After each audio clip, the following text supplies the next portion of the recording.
moving on to our next story.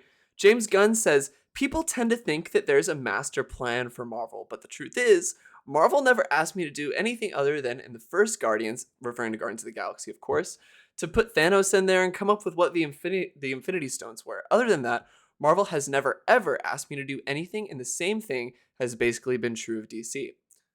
Cool. Interesting. Okay. This is a really interesting quote. What do you think? Um, because okay, so here's where my initial thoughts go. Okay. Is this is very early on in the MCU, right? hmm I Yeah. think Guardians of the Galaxy kind of start like well no because the Tesseract was already in existence, correct? Like it had Yeah. already From Captain been America. right. So I'm wondering what the extent was that they actually had to come up with the Infinity Stones. I would say probably kind of the origins and kind of what they mean Wow. and kind of the connection to Thanos and why he wants them. And that's like the first hints, the first cosmic kind of film we've seen. And this is the first kind of avenue we're seeing that. And I think he helped write what it would look like and what it would feel like for live action. Okay. Yeah. Mhm. I am kind of thinking the same thing, but I feel like that's giving James Gunn so much power, like narrative Yeah, yeah. power early on. Yeah, absolutely. I think that, a lot of these films too, that we forget that that's why they're executive producers on Infinity War. All of them are together because it's like, what did you do in Black Panther? What did you do in Guardians? Let's make sure it's all connecting and then the continuity is still there. And I Right. think that, yeah, a lot of these, like James Gunn, they're pioneers for live action storytelling for these comic books. They get to kind of take that inspiration and it's in your hands. Be a good writer and do it. Like that's what your job is. So, yeah, I'd say they did pretty well. Yeah, I think so too. Okay, moving on now. We have this is a lot of James Gunn news because he's doing a lot. He's working on Guardians and James he's Gunn also doing is Peacemaker. firing on all cylinders. Yeah, absolutely. So he also talks about that he's involved with a secret DC project for TV. This is great for him. I wish him all the best. He says, "I'll know what's happening very shortly. I dealt with it last night and this morning, so we don't know too much about it. But Yeah. yeah, I think So Peacemaker. is he do we know what in what capacity is he directing? Is he executive producing? Because for Peacemaker, he's just the executive producer. No, he talks about that another character from Peacemaker is going to do another DC film. So I don't. I imagine maybe another spin-off, maybe with the characters from Peacemaker, or maybe something separate, it's completely Okay. separate, just because of his artistic style. But I Okay. think that with Suicide Squad and now Peacemaker kind of getting some positive reviews and succeeding, I think they're kind of getting more keys to here help DC kind of dig out. Which I'm That's cool. I'm yeah, really cool if James Gunn kind of becomes this like key player for the DC verse me because too. I love his style. James Mhm. Gunn is just batshit crazy and he just does whatever the fuck he wants. And I absolutely eat it up every time. Like people are like, what were your thoughts on Suicide Squad? Did you like Suicide Squad?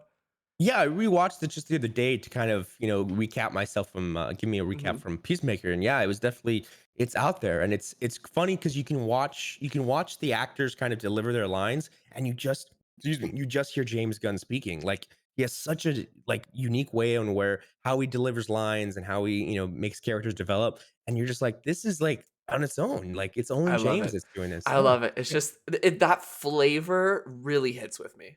Absolutely, So absolutely. that's He me. continues on to talk about, this separate project. He says as Mhm. parts of the GCU, I mean, they can use these characters. I mean, one of these characters, which people have kind of figured out, one of these characters is used in a future big DC movie that's from here. He told the Hollywood Reporters, TV's top 5 podcasts.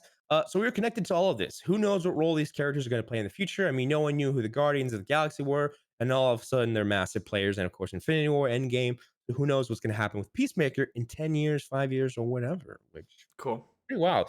And that's the one great thing about James Gunn is he makes you love characters that are like you wouldn't Yeah. think you love them. And that's what's happening with me with Peacemaker because Yeah. I didn't like him after the movie because he was kind of more of a bad guy because No, but they he's are bad so guys. good. But he is good. He's He's good. so good. Yeah. And like I Yeah. I think want this one. and the fact that John Cena really brings that character to life, I think is a feat in Yeah. itself because I just don't think like no one ever thought John Cena had acting chops. Like realistically, unless there's a movie that I am hmm unaware of that people are like, "Oh, that's a great John Cena movie." hmm Like I just don't think he brings so much to the actors as well as the characters Absolutely. themselves. Absolutely. Um, Yeah. If you go want to ahead. take us the Guardians update now, he talks about Guardians. It's exciting if Mhm. you want to read this one. Yeah, so speaking of Guardians and bringing the Guardians to life and bringing them into popularity, he gives an update on Guardians 3, saying It's going great. Chuck Woody, who plays, maybe I butchered that name, I really could have, who plays Myrn in Peacemaker, is one of the main characters in the movie, and people are freaking out over how good this guy is. Literally freaking out. I think that I'm really happy. I gave a bunch of scenes to Marvel right before Christmas break. Kevin went, they were all really, really, really stoked. But also, it's not going to be the movie people. It's different than what people are going to expect. It's a hard road, but I'm really happy with it so far. End quote. This is Ooh, so exciting because not only do we have James Gunn doing, back with Guardians, just in his Q element. Yeah. zone, in his Yeah. vein, in his lane, but also he's going against the grain, and I absolutely love Mhm. it. I love breaking the mold of what we expect from Marvel films. Absolutely. I'm right there with you, dude. You said it well. I mean, I don't have anything else because the character Mern is great. I'm excited to see him, but yeah, I you said gotta it well. watch Peacemaker, man. That's what I'm gonna do after Yeah. this episode. I'm gonna watch Peacemaker. I got 2 classes canceled. Mhm. Shoot, I'm gonna watch it. They're Okay. great episodes. Like they get you by the end of episode 3, you got to kind of watch the 3 and then I'd recommend it. I'd recommend it. But that's it, ladies and gentlemen. James Gunn's doing well. And if you want to check out the full episode of our podcast, of course, you can listen to all our audio platforms or you can watch the full video on YouTube for members only. You can help support us here at Strictly Casual by becoming a member. That's right. All right. Right. Next.